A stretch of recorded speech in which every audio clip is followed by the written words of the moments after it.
So me and the guys all had a wonderful day at Daks, which is the Dakotas over Duxford, which is the 75th anniversary of obviously the Normandy landings of World War II. Very, very special event. To see so many Dakotas in one place, or sky trains depending where you are, is absolutely phenomenal. The condition of the aircraft, just the sound, the smell from them, and obviously a gathering of that many together was so special to be part of it. If you've never been to Duxford, obviously hopefully this video I'll talk you through a lot of it, but this was really all about the Dakotas, World War II. Obviously there were Spitfires there, Mustangs, and you name it, Thunderbolts, and everything else was there as well. Very much World War II led, but having the museum as the backdrop with all the fantastic exhibits that are in there as well really makes it a fun and very special day out. But we all felt very privileged to be there for the anniversary. It was a 2-day event on the 4th and 5th of June, then obviously 6th of June being D-Day itself, right the way through. And again, as you can see from these, the quality of the aircraft, a lot of these are privately owned, we know, but you know, the amount of hours that have gone into restoring them, and especially the ones like we were saying which were in the markings as well, makes it very special to see those out in there. The day didn't go without its incident. We had an engine failure on one of the DC-3, so we got a little bit of footage about that as well.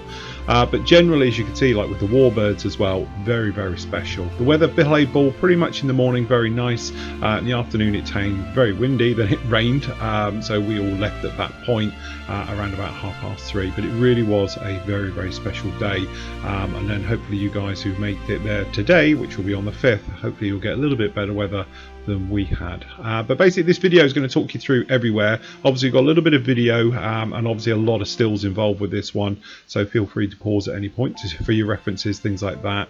But generally the weather, because it was so windy and I was using my little camera, the audio isn't that great, so apologies from that. So that's why I flicked over to a lot of the stills work on this one, to give you a sort of atmosphere of everything, as well as looking around the museum as well. So a little bit later on in the video as well, we're going to take you right the way around the museum, show you some of the magnificent exhibits that are on show as we make our way through. But as you can see, the Warbirds as well was really nice. Couple of things for me: never seen a Wildcat fly before, never seen a Thunderbolt fly before, so seeing those both in action as well made for a very special day. So anyway, this is a little bit of the sights and sounds from the show.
Yeah, I've never seen a wildcat fly.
And this was the fateful landing. Sorry about the camera work, maximum zoom in for this, but you can probably see he's got a feathered prop coming in on one engine. And actually makes a beautiful textbook landing. And you can see there that feathered prop on the port engine. And as if it was literally on both engines still. Beautiful landing, and they shut down immediately the starboard engine. As you can see now, both engines stopped. And as we pointed out, does a beautiful handbrake turn just off of the runway onto the grass. And luckily, obviously fire crews and everything was waiting, but none of that was needed. She was fine, and I do believe she'll be up and flying very, very shortly. Yeah, engine's off. With that feathered prop there on the port engine. Well, as you may have noticed, one of the aircraft in that formation, the Dakota Norway aeroplane, suffered a snag, so quite rightly the crew decided as a precaution to break out of the trail of aircraft in front of us and to make a precautionary landing. And she was absolutely fine. So there we go. This is the American Air Museum. There's Matt and the guys. Sorry for the dodgy camera angles on this one, walking around it. But as you can see, it is a absolutely huge hangar. Some of the exhibits hanging from the sky, or from the ceiling, I should say. Others obviously on the ground. So obviously B-17. Beautiful aircraft. Amazing to be up so close to them. You get a real sense of scale with them as you make your way round. And I haven't been to the actual museum now for about, I think it's 8 years. And they've had a little bit of a move round and change round. Yeah, and there's the F-15 up on the back wall, B-25 above as well, hanging up. There's also a Dakota up there as well, and a U-2 spy plane. As much as I could see, there was a couple on the other side as well we'll have a look at in a moment. But you've got all the big ones. So you've got the B-17 there, we've obviously got a Liberator in front there. And beautiful in that natural metal finish. I must admit I took loads of photos of stressed skin because it's covered in it. And yeah, so hopefully if I ever get around to doing another one, I've got some great reference shots off of that one there. So if you're thinking of doing the 30-second one, there you go. In the background there you've got the monster B-52. There's that B-25 hanging from the ceiling. And obviously there's exhibits around, so obviously you've got like a weapon carrier there as well. B-29 Super Fortress, which actually, considering the size of that thing, the way they've shoehorned all of these in here, it's not too bad. It's not like you're stumbling over them. You'll see later on in some of the other collections, they really are crammed in. But this one here gives you a real sense of scale, and actually how big the B-29 Super Fortress is up against the B-52. This is one of the early B-52s. It's got the aft gun system in there for its protection, or the Stinger in the back. Stress skin all over it, as you might imagine, being an early one especially. But it was great for me to be able to get up and actually get hands-on, I suppose, with the aircraft I'm currently building at the moment. Obviously we're working on a newer version of, but the trucks you can see underneath here for the steering of the wheels and everything is exactly the same. The design hasn't changed at all because all the aircraft were upgraded.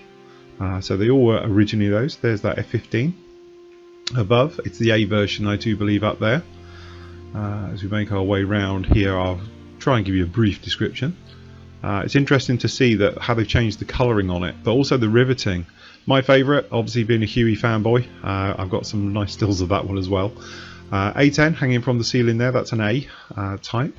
There's various things hanging around. You sort of walk around the corner and you find one. This is quite interesting, looking at the B-29 there. Hopefully we'll, if I remember rightly, we pan back to the left. Perhaps we don't, hopefully we will. SR-71 Blackbird in the background. There's the wheels, and they're off the ground as well. But the main gear is on the ground. What I'm thinking is because obviously I don't think it's got engines in this B-52 and things like that. But it looks like just at rest, it's there with the wheels up as well, strangely. Anyway, C-47 up above, and there's that B-29, and there's the lady herself, the gorgeous SR-71 Blackbird. Absolutely amazing. And there's that Super Fortress, which again, it's one of those aircraft you really don't know how big that thing is until you're up against it. And again, in a minute I think we walk past the props, which are, I thought the props on the Bear were big. Yeah, those things are absolutely massive. And there's that SR-71 in literally all her glory. And again, it's another one of those, such an iconic aircraft, and to get up close to it and be looking around it is an absolute privilege.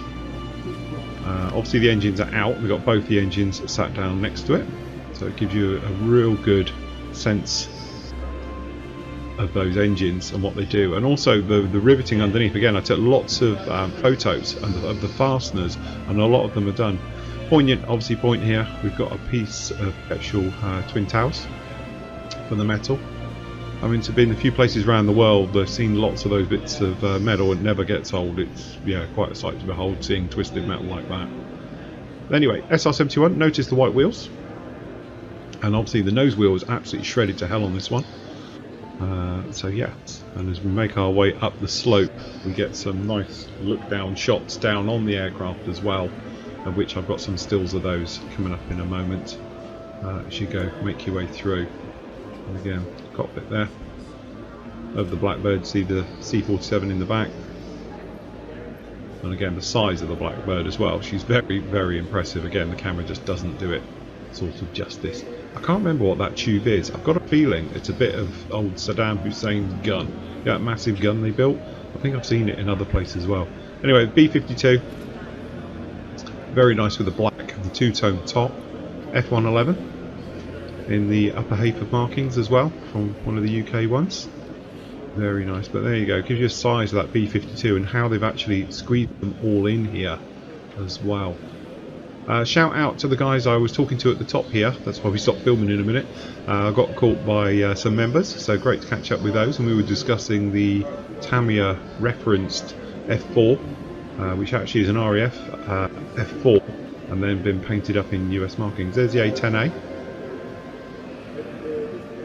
looking great in the sort of Euro 1 camo of the actual black and two-tone green. The knees and bumps of the F-111, and that's the escape capsule from the F-111 as well, separate parts of it. Very nicely done. There you go, there's the buff with all her stressed skin.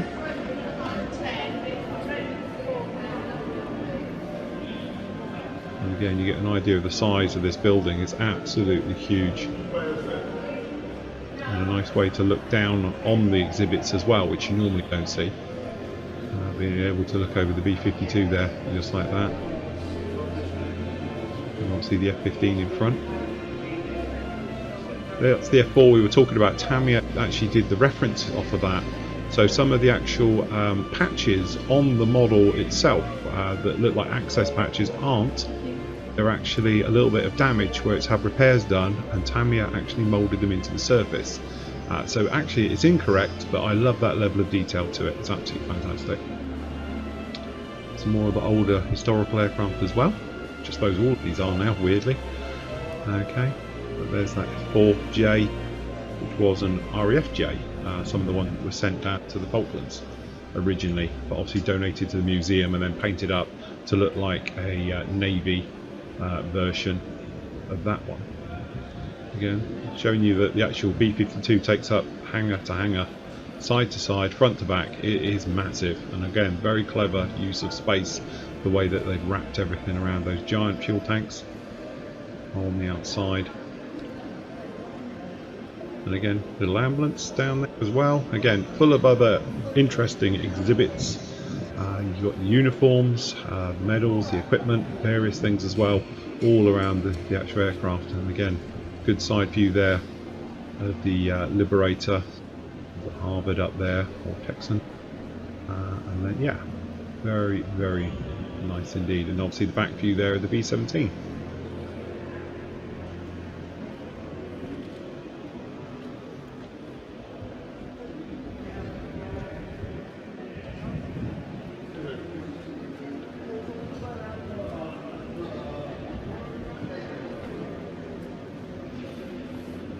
And again, sometimes when you look around a lot of these aircraft, especially the bombers, the crew positions being cooped up in that tail for all those hours on a bombing mission, absolutely horrendous. Hats off to the crews being inside that tiny confined little tube for hours on end. Yeah, not good. And again, very nice to see. We were talking about stressed skin, but also having the engines opened up.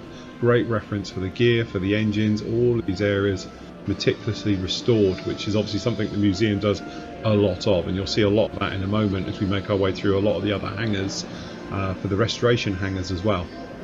And here we are, that stressed skin, which again I took a load of still photos of to get a look of, trying to show you it here.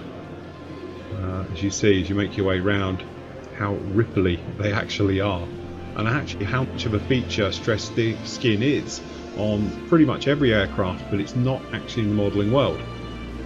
Although we'll talk about that in a moment when we get to the Lancaster, because I did find some interesting facts, but you can see it there on the B-52, and the riveting obviously all on the B-52 as well, which I think I pretty much got right. It's not 100%, I'm not ever going to claim it is, but it's not bad. And again, working our way down the bottom here, around the Phantom.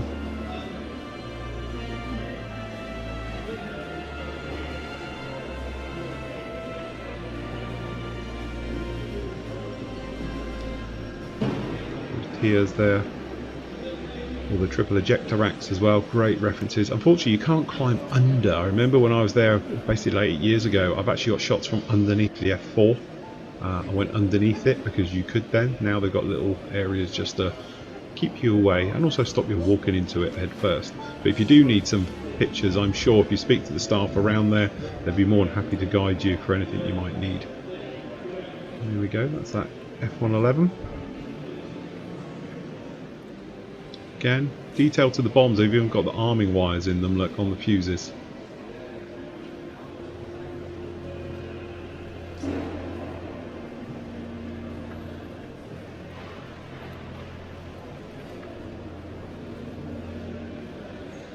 Again, the fuel dump valve at the back there.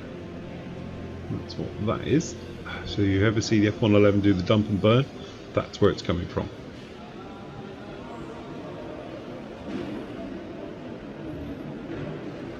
And obviously we were saying some of the exhibits around with the missiles, the scuds and things like that.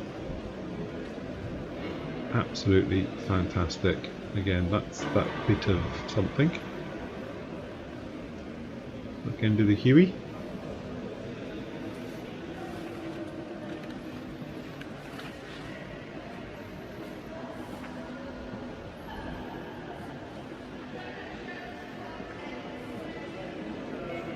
And this over here in front, actually a very nicely done Land Rover shot to hell. You can see there, but this here is a training cockpit for an F-15E for the Strike Eagle. It's actually a training simulator for ground school. So again, that would make a perfect flight sim one day. And again, you can see that riveting on the actual doors even on the B-52. And that truck from above, if you look at it, is actually towed in. They've actually got the undercarriage crabbing slightly, the unique feature that the B-52 has where it can turn all its wheels.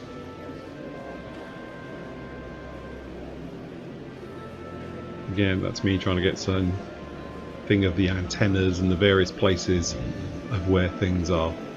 And a nice look underneath the actual A10.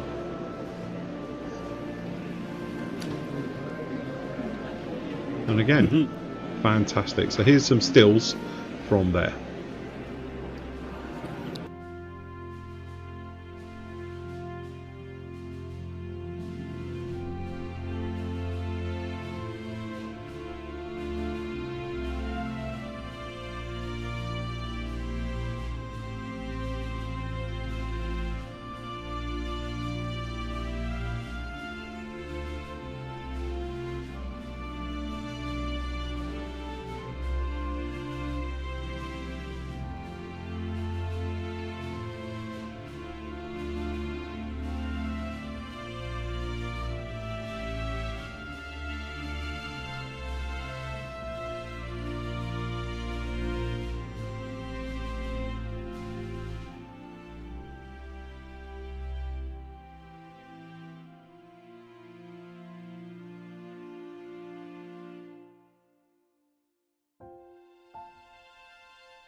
So as you make our way around the other museum, obviously there's hangars all over the place and there's video footage of those coming up as well. Spitfire obviously took my eye, and then obviously we were saying the great thing as well is the architecture of the hangars these are actually in is something else to behold. Sally B, B-17, airworthy one in the UK. And then a bit of a look round. Dakotas everywhere, as you might imagine. Some of them are up flying. It's not all about the old stuff. Then obviously we had, I think it was 16 Air Assault were in, with some of their assets, including the Apache. And it was really nice to have a good walk round this little lady and get some of the lumps and bumps. So obviously you guys who know the US version, you can probably see quite clearly the differences with the lumps and bumps between the Westland Apache and then obviously the US Apache. You can see some of the lumps and bumps all over this one with the sort of warning sensors.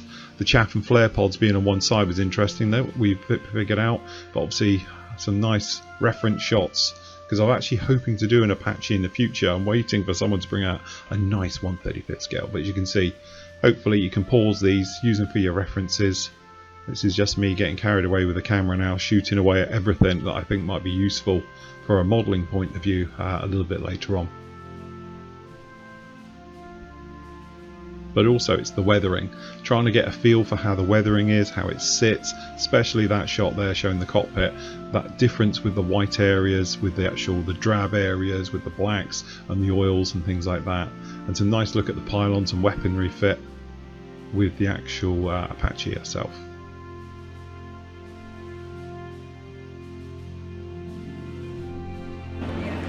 Again, that's a lot of 16 Air Assault were in there, showing off a lot of their equipment. Obviously you've got bits of a horse glider in there. Reenactors absolutely everywhere. Obviously in uniform, period uniform, things like that, talking about answering questions. This is the main hangar. As you look around it, as you can see, crammed in, everything, some amazing exhibits. Trident engine, obviously I've got a lot of shots, as you'll see, funny enough, with the Sunderland, because I'm planning on building one shortly. So I must admit I shot that one to death as well, getting lots of reference photos all over it. But you can see exhibits hanging above, down below, and again, beautiful way of having a look at the Lancaster, being able to look down on it to get a unique view as well. Got the injectors there for the demist and anti-ice for the windscreen, but also looking at the weathering on all these aircraft. TSR-2, Vulcan, obviously Concorde, one of the test aircraft, Mosquito, hanging up there as well. But what took my eyes, you'll see here, and obviously I've got stills of it as well, Look at the stress skin is the on that stress wing skin. top. I'll tell you what, mine's almost 100%. And I was amazed how mine looks just like that. And there it is. Yeah. My stress skin is pretty much that exactly, by using that Dremel tool that I showed you on the actual show. So I was very, very happy of how that looked. But generally, as you say, there's shots here from right the way round, all the exhibits in this hall. Again, really cram them in. Very nicely done though. Good space between them all where it's necessary. And again, that stress skin stuff on the top, I'm amazed how mine looked. And there you go, gets you an idea of how much I've actually crammed into this particular hall with them all in there.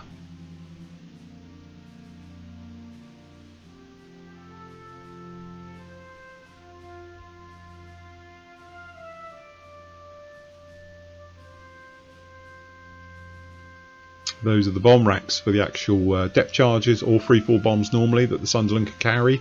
Unique thing about the Sunderland, they could then bring them inboard to the main part of the fuselage, rearm the pylons and then slide them back out. So they could actually rearm in flight, which is obviously quite a unique feature down there. And again, some of the more of the shots I'm using for references, just seeing where things are, how they hang right the way, mooring cleat there underneath, right the way through to obviously the sort of hull of how that looks, the stress skin effect to it, how that would be, various things as well, trying to get a feel for the actual aircraft itself. Tornado and Jaguar. Shame the Jaguar was up in the air, I won't deny it, because I do like the Jag, and obviously a GR3 Harrier with the longer nose. And then obviously some of the pods, is it the T-Lad pod? Old favourite, obviously the Lightning, can't get away from a Lightning. Beautiful aircraft, very nice with the black tail. Wessex, again I took lots of reference photos of this one for the one I'm currently working on, more for the plumbing. Back end of the actual Lancaster with the tail end Charlie position. And again, trying to get some references for sort of engines, weathering, how they are, the feel of them, things like that, to get an overall impression of it. Lysander hanging from the ceiling.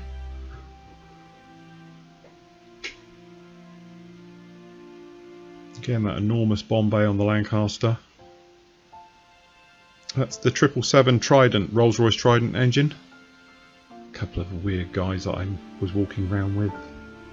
There's another one discussing the finer parts of the back end of a Tornado. And again, stuff that's just around, and you come around the corner and you find obviously the ambulance. We had a good nosy around that one as well. Beautifully restored and looking fantastic. And again, we're talking about Duxford is a working museum. And restoration centre. It's not just, you know, a load of old stuffy planes. They're all flying. Some of them are privately owned, some of them are obviously commercially owned, various things. So obviously down in here we've got the gorgeous Corsair being worked on, very much in maintenance at the moment, opened up, and it's really nice to see her completely opened up and just there, literally right in front of you to take reference shots and pictures, or just get a feel for the mechanics of how it all actually works as well.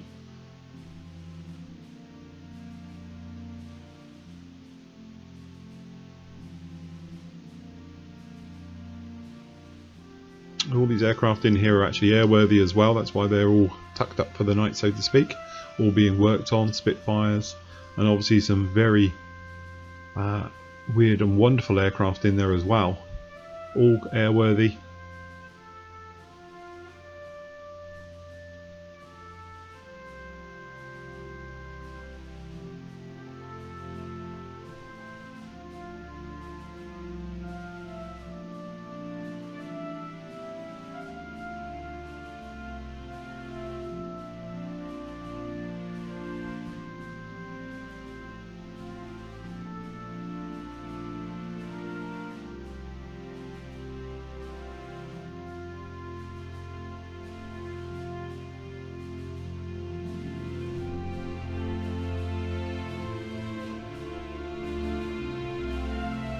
Next hall, this is the Battle of Britain Hall, and again it's a train workshop, and some of the older equipment, anti-aircraft equipment.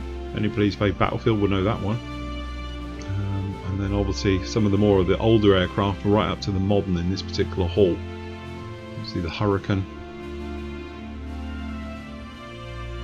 shot down 109, and then obviously various parts of bombers and that have been hit.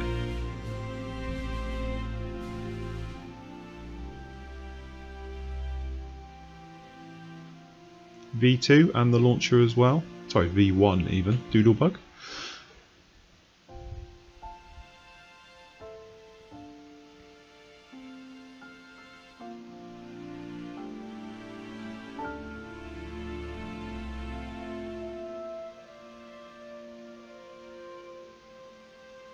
Old Javelin there in the markings. Meteor, beautifully restored. Phantom, obviously the FGR.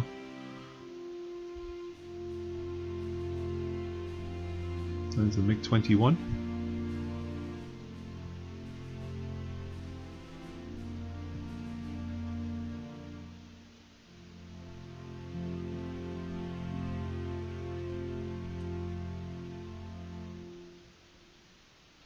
Another Tornado here, and obviously I took some detailed shots of that as well, just for a little bit of reference work as well. So obviously right down the front, looking down the pitot, and then obviously got Brimstone underneath, and obviously some of the pods for the location of the remove before flight tags, the light system, usual things I tend to take photos of. Back end of a Hunter. See another totally airworthy Hurricane. Some of the detailed shots like the landing lights. You can see the cooler. And that's the gun camera.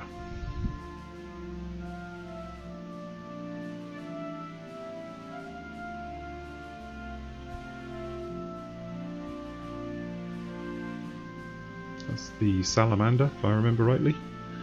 The Typhoon was obviously the demonstrator. And then again, as I say, it's an active working restoration centre, so that is the Victor tanker being completely stripped. And when we say completely, we really mean that down to bare bones, as you can see. Very interesting to see it without the chin on as well. Very futuristic. Shackleton, last time I saw it was together. Strike Master, all crammed in here, obviously all waiting for restoration. And again, you've got things like just there in the background, you can see the Halifax and the Halifax's turret.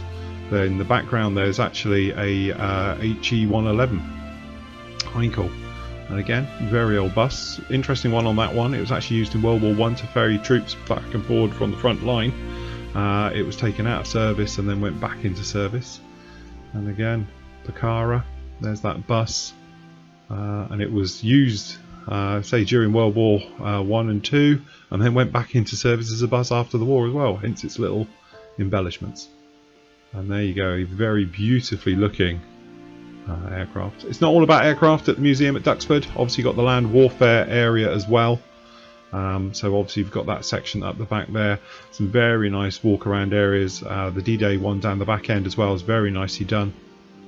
With some footage, obviously films and various things playing. Lots of armour.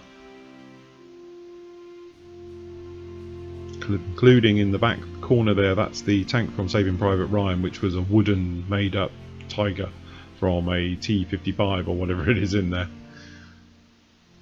Obviously you know me and the Russian trucks, we found a load of them outside, so we had a bit of a nosy around those as well, for those Ural trucks.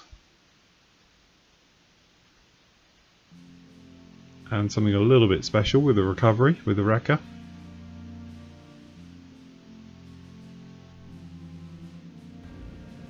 And then obviously there's even more hangars, so we've got other ones down in here with Spitfires. Anybody who's seen the Battle of Britain film, you can see that's one of the Spanish 109s, which actually, funnily enough, I think are Rolls-Royce powered. They have the Rolls-Royce engine in there, so they have a different sort of chin system on there. And again, various other aircraft. Excuse me, that's on footage here. I'm gonna have to Clearly, jump over you know what that it's like. now. It's like trying to herd cats with our lot. So yes, very nice to see those. Yellow 7.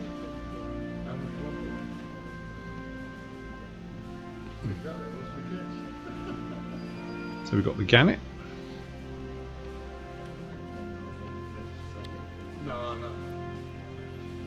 And we have Barbara Bush. So obviously that's the aircraft been made out to be the same one as George W. Mark 1 flew with the Avenger. And then obviously round the corner here we've got various things. the huge lump that is the Sea Vixen.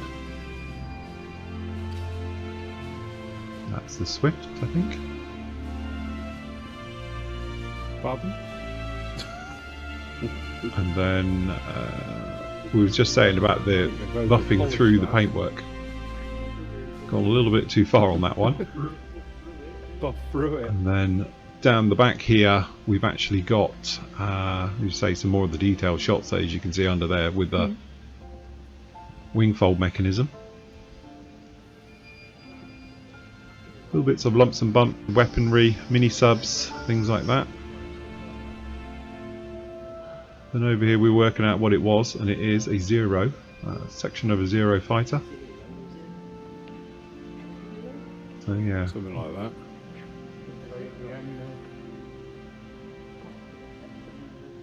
and then next to that's a Wasp Helicopter, which does look like a Wasp. Old Faithful Sea King with a big old 6-blade tail rotor, all folded up in tiger meat.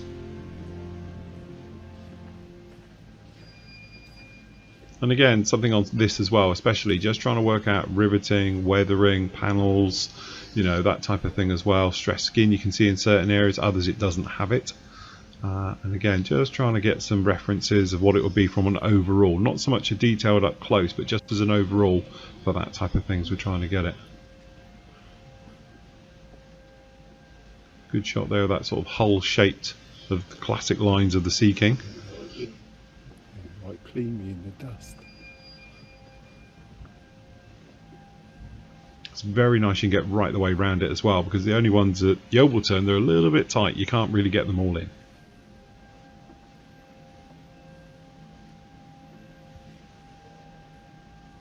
And obviously for all you guys waiting on for the Airfix 72nd Buccaneer to come out,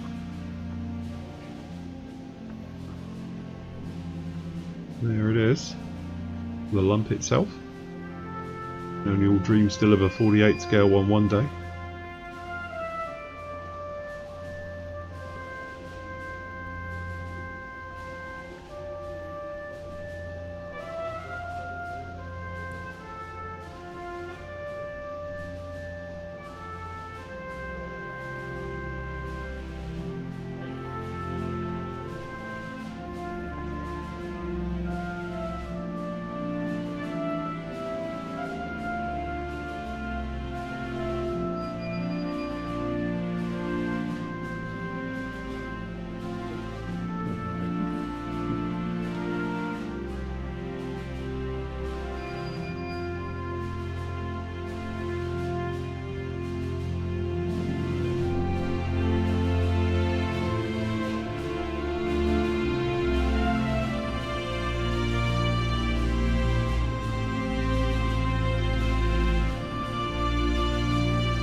And that pretty much sums up our day. It was an amazing day. If you've never been, don't think you just have to be there for the air show. There's a lot to do. It's a day's job just to go around all the exhibits and into all the hangars. I think there's probably 5 full-size hangars to properly go through, and then you've got the Land Warfare Centre and all the other stuff as well for the restoration hangars as well.